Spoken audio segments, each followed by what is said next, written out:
Hi, everybody. This is going to be a really fun episode, at least for me, because the guest today is someone I know since, I've known her a long time, probably 35 years at least. So, anyway, she is also my niece. Her name is TeriGranahan, and she is a comedian and a certified Reiki Master teacher. So, that's an interesting journey right there. And we're going to talk about what led her to both the world of stand-up comedy and the Reiki healing world. And Terry, why don't you tell us a little bit about yourself before we start? I'm a bit of a mess most of the time. So all of my adventures have been in the spirit of trying to figure myself out, trying to figure out my place. And it's definitely taken me into a lot of different avenues and a lot of different industries. Um, but I actually kind of had a pivotal moment today. I kind of made a decision today that um, made me realize this whole time I was kind of still living according to what would make other people comfortable. And it really surprises me how often that shows up and the ways that it shows up. But I've been determined since starting in stand-up comedy, I've been determined to kind of live my own version of reality. But it was always a struggle because I Mhm. didn't have belief in myself. I had more belief in what Other like my, people thought. but yeah, well, like the social standard, the social norms of Yeah. this equates to success. If you have a Yes. steady day job, then it equates to success. And I have never been very, I've had some successes in the day job world, Yeah. but my heart was never full. You're So I was preaching, always trying to figure that out. you're preaching to the choir, honey. Amen. Amen. Uh, I don't know if you read it or not, but anyone that's read my memoir, Raised by Wolves, Trapped by Demons, could see that the first half of my life, I was not even awake. Wow. I was sleepwalking. Yeah. And it was the whole, the parents and the Catholicism and everything else. And it took a lot for me to finally, I am still doing it, but I'm really good at doing what I want to do and not caring people like it or not. Right. Right. That's the secret.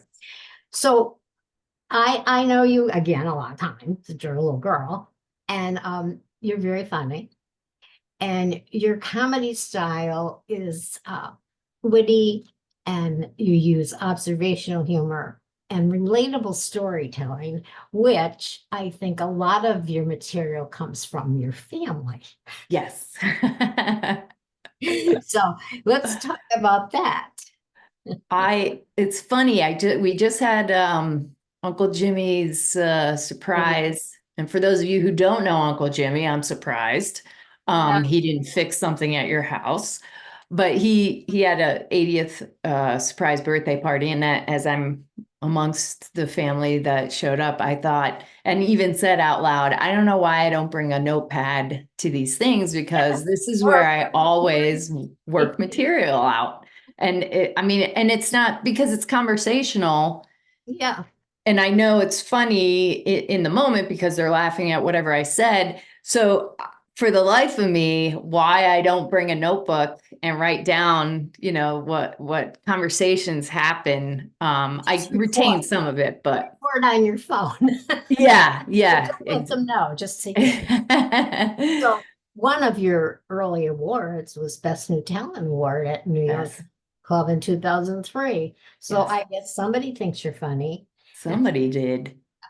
And we know you, I know your family, and I know how much material is there. But like my husband is the only one that doesn't laugh at my jokes. Yeah, Mike does not laugh at mine. Yeah, In fact, yeah, right? Mike says to me, does it ever, do you ever turn off? Does it ever turn off? You're Nope. annoying. I told Jerry, I said, I know I'm annoying and I will keep being annoying until I'm not here anymore. And then, Exactly. And then you'll but, miss and it. I have what I call the dark humor, you know, I have the Yeah. dark humor.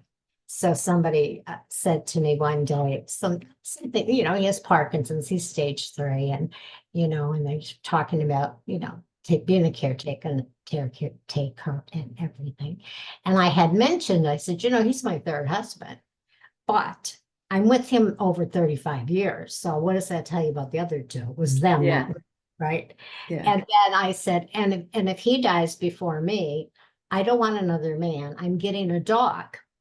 And then I proceed to show them a picture of the dog I'm gonna get. Now I think it's hysterical, but Yeah. I think, oh, she's dark. So do you ever do some like little dark humor, or do you keep it kind of light? There are some after my dad died, there was really only one way through it, and it was kind of finding, not that there's humor in death, but there's humor in everything. So Yeah. um, Yes. I waited a little while, but the jokes immediately showed up. So I It's think it like, was my father influencing it. So yes, who I know very well too. Um, I think it's like when a comedian makes a joke about somebody that something terrible happened to, and then they go too soon. yeah, yeah, exactly, Yes. exactly. So it's that line, and it's also you have to read your audience. Do you know? Yeah, yeah, Like, yeah, uh, like my husband. It's like if he even smiles, like I make a big deal out of it. yeah, yeah, yeah. Open mic audiences, really, everything is fair game. But when you're performing in a professional room, you definitely want to make sure you kind Yeah, of pay attention to what they laughed at the person before you, and so you yeah. kind of Yes, know, gauge. And know your audience. yeah, and you can usually assess. I, I I've been doing it long enough that there's some. I don't want there's like personality types, so you could sort of generalize, like, all right, I think this type of material will be fine in this room. Yeah, But and most of the time, if there are specific like no nos, they'll tell you at the top of yeah. the show. So So let's talk about hecklers because okay. I was in New York City at a comedy club with Jerry just years ago. It was before we stopped drinking. So I had a few drinks, Hmm. and the comedian was not very good. And he said something, and I said something out loud, and Yeah, I didn't mean to heckle him, but I said yeah, something out loud. So he decided to come back at me. And I think he thought, oh, I'll come back and shut her up. Well, he yeah, didn't. He gave me more yeah. fuel, and I just went back and forth. And Jerry's like poking me. But the audience was laughing like hell because we had a bit going on now. Yeah, yeah, yeah. So what's your your experience with hecklers, good and bad? So what I learned, most of the time, hecklers kind of want to be part of the show. So I Yeah, try to extend a little grace to it. But if it becomes disruptive and you're disrupting my punchlines, then we got a problem and I'm going to shut you down. But yeah, I try not to do that because I don't want there to be a general sense of like, you're the bad guy, you know what I mean? But if you make it so that I know. you're going to be the common denominator in this room to Yeah. get through the show, then that's what has to happen. And you know what I can't understand that's going on today is people going to concerts and they love these people they're going to see and they're throwing things at them. Like, what the Yeah, hell? I don't. I can barely speak on what is happening in the world. Like, You I don't have watch the a show. a constant simmering pot of feminine rage that is just I totally relate. on the back burner, adding a few things in, stirring it up, just give it a little taste. Like, oh, you guys are you're gonna love this when it's ready, but you're gonna hate it. Well, So- when I was a teenager, it was illegal to get an abortion. right.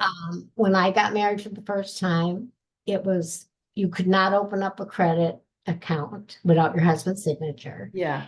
So I was around for Gloria Steinem and the whole thing and the burning your bra and all that stuff, Yeah. in the 60s and the 70s. That's when I Yeah. was a woman. And I saw the marches and the Black people marching and the gay people trying to get heard. And it seemed like we had come so far. Yeah. And then 2 years ago, I went out to lunch with a friend of mine who happens to be gay and Black. And I said to him, Ewell, I'm really worried because I think women, people of color, and gays, the LGBTQ communities, we're in trouble. They're coming for us. They're Yeah. coming for us. And guess what? Next thing you know, they took away our rights for abortion. Yeah. And they're trying to reverse decisions on gay marriage. Yeah. And Yeah. it's- Affirmative action.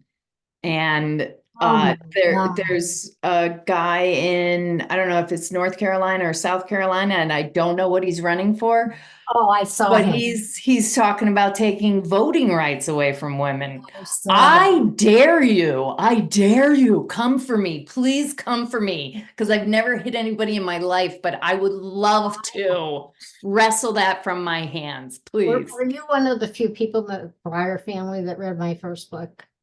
I did not, admittedly, but I am not a good reader. I'm a good writer. Unaudible. The reason it's How out of- did I not know that? Well, you know it now, and Okay, that I Right. could do. I bring that up because it does have a lot of 60s and 70s and things that went on, and there is domestic violence in there, and I have hit someone, Yeah, a couple people, yeah, but the circumstances where it was what had to be done. right, And right. we're getting really off topic here, so let's get back. So anyway, comedy, I know you were doing shows, you were really into it. I saw all of your stuff on social media. I bought one of you had a little video or something for sale, right? And I bought Yeah. that and watched that. It was great. So I also know that in the early 90s, you were already experimenting with Reiki and Yes, holistic healing because you did Reiki on me. Do you remember that? yes, yes, I do. Yeah. It's so amazing, isn't it? Yeah, yeah, And it was when I had just been starting my spiritual journey because I had gotten sober and I was on a retreat and I thought, it would be great. Let me have Terry come up and do Reiki on the women. yeah. That was such a long time ago, and I forgot all about that till you mentioned it. And it was in a mansion, wasn't it? Yeah. Yeah. Well, at the time they had Lackawanna County Drug Court, and it was Michael Barres, and he asked me if I would be the woman's advocate. And with that title, I got funding to do things like retreats. Oh, okay. Of that. That was wonderful. Yeah. Yeah, beautiful place. And you were there. Yeah. Yes. Oh Yeah. my, that's why I wrote the book. Another reason, because when I'm senile and I can't remember things, I'll just look at the book and go to page 344.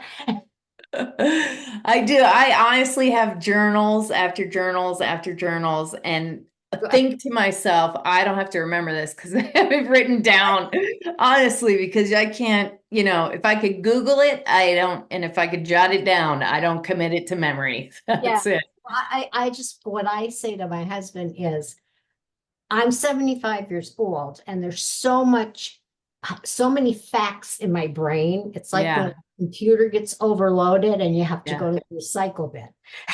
Yeah. There's no floppy disk I can insert, take it, and put it aside. Yeah. But the book has already been we couldn't remember Yes. the guy's name the other day, and I said, I think he's in my book. Let me look. How much it was. He did. So, so how now, right now, you're doing both, right? You're doing Yes, yes, comedy, and you actually have a business that you started that has to do with holistic healing. yes. All right, Yeah. tell us about that. So, I have for a very long time, I have had, I've been very conflicted with Western medicine and I have not had a lot of success with it. So, because of that, I think Reiki found me, and it was actually through my sister. She found it out in Colorado, came back, moved in with me in New York City, and then that was my first experience with it. So then I went immediately and got the level 1, loved it, then went all the way up to the Reiki Master teacher level. And there's few things that I was never really a good student, but I'm learning now, if I'm interested in it, I am a good student, so there was just a Yeah. lot of school I wasn't interested in. Yeah. So the Reiki gave me tools to be able to assess my wellness from a different vantage point, where it had to do with my emotional being. And that has always been my main filter in life, was feeling. How do I feel? How does this feel? How do you feel? And Mhm. that was all, that was my main filter. That's how life got interpreted by me, Exactly. which is subsequently how I learned to be the funny girl, because everybody likes the funny person. Because my girlfriends in high school were all pretty, and so I was always the odd man out. So I had to learn to be funny. I didn't know that's what I was doing, but that's what I was doing. She did. Mhm. And so Reiki found me in the early 90s when I was out in New York. And I, it has been the tool that has kept me healthy, because it progresses along with your awareness until my dad passed away. So, gosh, 20 some years. And knock on wood, I really haven't needed to dip into the Western medicine too often. But then when my father passed, I thought the Reiki was broken, even though it can't really be broken. Yeah. It was so, I think my body was physically in shock. So I just was so far away from the source that you learn, in Reiki, that you connect to. Yeah. That I had to find another method, which Yeah. was the sound bowls. Wait, stop. I'm going to stop you right there. And the reason I'm going to stop you Yeah. is you're talking about something very important. And I want to go into the mind-body connection Okay. and mindfulness and that area, because most of my listeners are holistic new thought people, Okay. they wouldn't be listening to this podcast. Right. Right. Um, what you're talking about is you were doing all that, and then something out of the blue, very sudden, very tragic, very personal, slammed you, like a Yes. bus ran over you. Yes. So you are totally correct when you say you got disconnected. You got disconnected from that mind-body connection. Yeah. And we don't have enough time again. We'll have to do another episode. But bring in the chakras, Yeah. you where your feelings were in that body system there. Yeah. So when did you finally realize, like you were saying, the system of the chakras and the Reiki energy and all those things were being blocked? So so I had learned since starting Reiki, for the most part, if my body was feeling dis-ease, it was generally related to a mental, emotional state that I wasn't dealing with. And luckily, I, I don't know how people go through life without dealing with their feelings and emotions. I've never been able to. I've never, like, if they are coming up for me, I have to address them. I cannot suppress my feelings. and it irritates the life out of people. But Irish I am who I Catholic. am. Yeah. There's You're an Irish Catholic family. I know them. yeah. God bless those who could shove it down. They're God stuck. bless you. You know? Uh-huh. Yeah, but that to me causes disease. To me, that in my understanding, when you suppress that stuff, it has nowhere to go, but it is still a live energy. So it will find a place in your body. So that has always, maybe some migraines would knock me out for a little bit, but I always knew those were things I just couldn't mentally deal with until I was ready.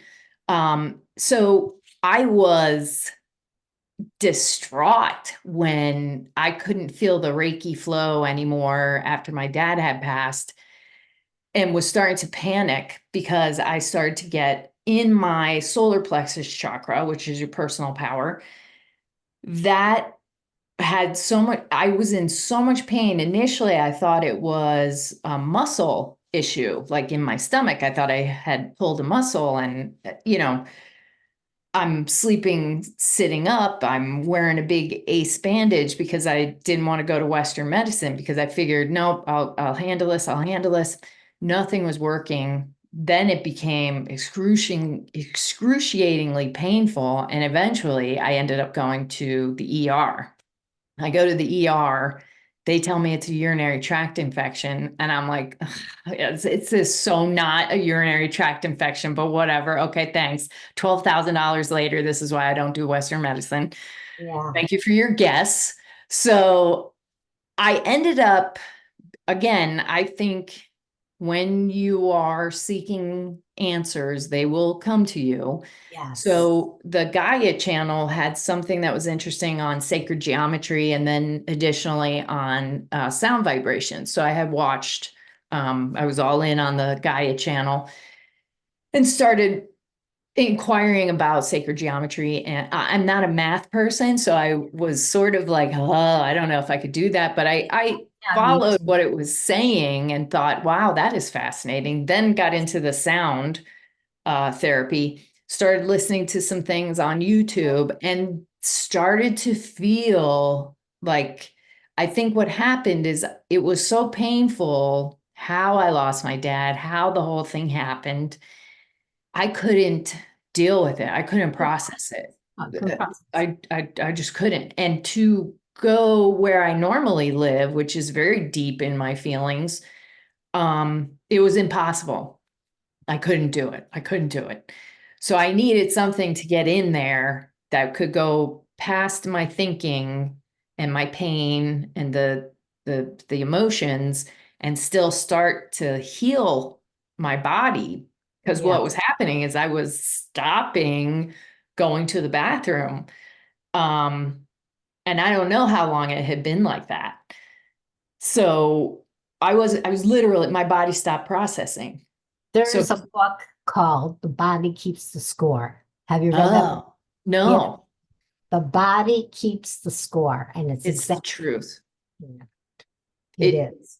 hand to God, that Yes. is the truth. So I started getting, before I knew it, I took an online course on sound healing, purchased the bowls, and have changed my life insurmountably since introducing my world to the bowls. And now I'm introducing my world around me to the bowls. And I can't believe the effect, because sometimes So, people's mind are in their way of yeah, healing. it's called sound healing, right? Yeah, it's what I have are crystal sound bowls. So I have 8 of them, and the 7 of them represent the different chakras, and then one of them is like the universal love and frequency. But Mhm. I infuse Reiki into it so that there's a certain level of universal knowledge getting involved, so that, you know, it guides me as I'm playing them, especially for other people. Yeah. And they are magic. They are magical. Like, what sound vibration does for the human body, I haven't seen anything work this amazingly It's amazing. since Reiki. Would you believe your Uncle Jerry, and you knew him before and after drinking, is a big meditation fan, I would believe that. Yeah. Yeah. only because now. Yeah. Yeah. No. But Yeah. before, when he was in that other world, that would never happen. No, no. But he loves meditation. And I will say to him, I don't like to take naps. So I might say, I'm a little tired. How about if I put a guided meditation on, and we sit in our recliners, Yeah. and he'll fall right to sleep. But Yeah. he loves it. It's medicine. It's medicine. It, it's, I've realized that it's so unfortunate that the workforce today has been conditioned to take a pill and get back to work, take a pill, get back to work. Mhm. And you're never gonna permanently heal like that, because what your body's crying for is time to spend quietly and Yeah. figure out what is your body telling you. But life, the way it's set up right now, doesn't let people do that, No. So Ah, it's yeah. you're caught in this system Mhm. where you're never going to heal, You you know? know, before and after, before I got sober, um, I would get triggered a lot and I would be very reactive. And that was not a good thing. And then after I got sober, I still would get triggered. And I did a lot of counseling.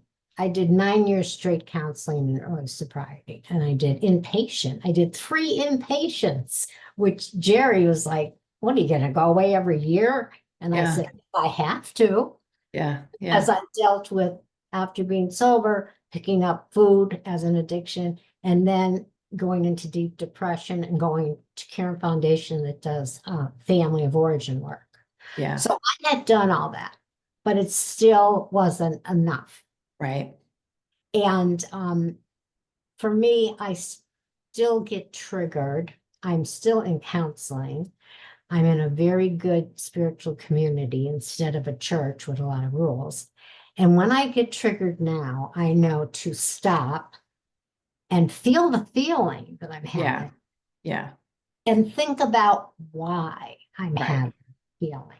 And then right, I'm not reactive to it, I'm responsive. right. And a lot of my triggers, when I boil it down, comes to abandonment issues or what you were talking about, feeling unappreciated, unloved, Yeah, unaccepted, right? yeah, And guess yeah, what? Expected childhood. That's where our core beliefs come from, right, is right, childhood, right? right. We're running out of time. We're having such a good time here. So Are we really?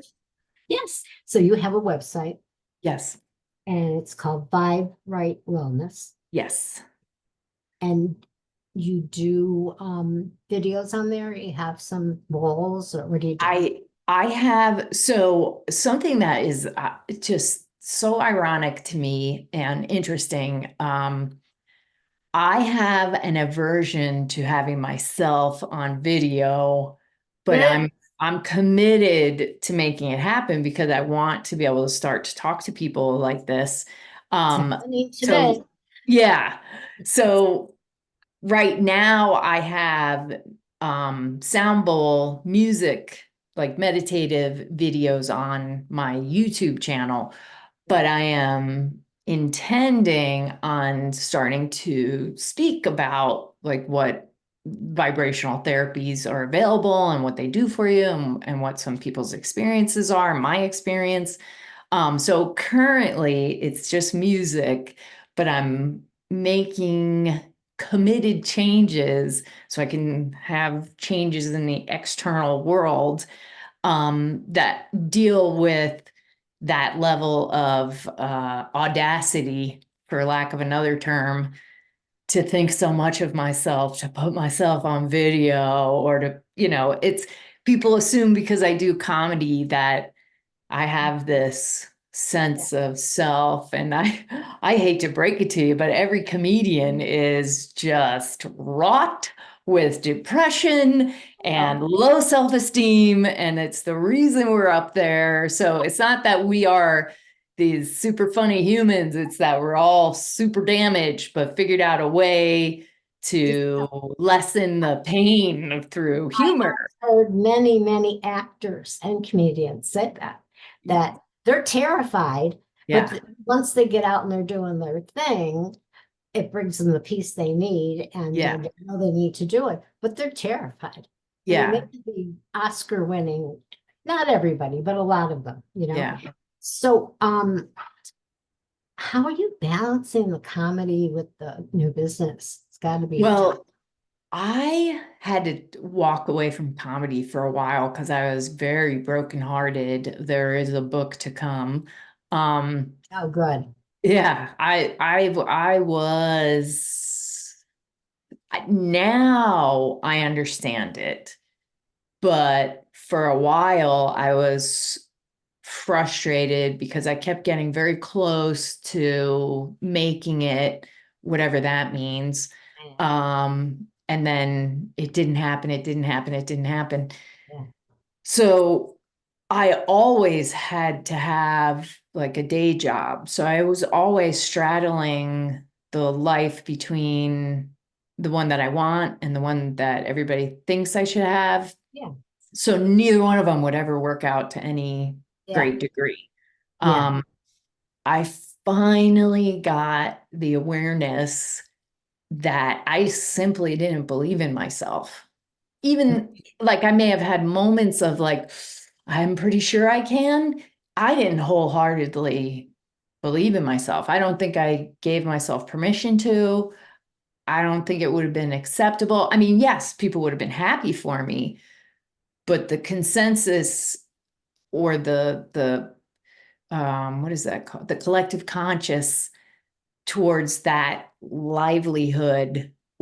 I guess I just defaulted to their consciousness about it rather than my belief about it. Like, here she And goes again on one of her crazy paths. exactly. And because I've had, more than a half a dozen day jobs, that makes me look unstable. Yeah, But it agreed. was, so in the end, I realize that day job type of world isn't for me not because there's something wrong with me, but because there's something right with me. And I'm finally giving myself permission to live that wholeheartedly with all my belief because my dad's not here anymore. No, but, Well, the but biggest because critic. I just, I We're gonna run out. I I need wrap it. to Yeah, balance that. you're one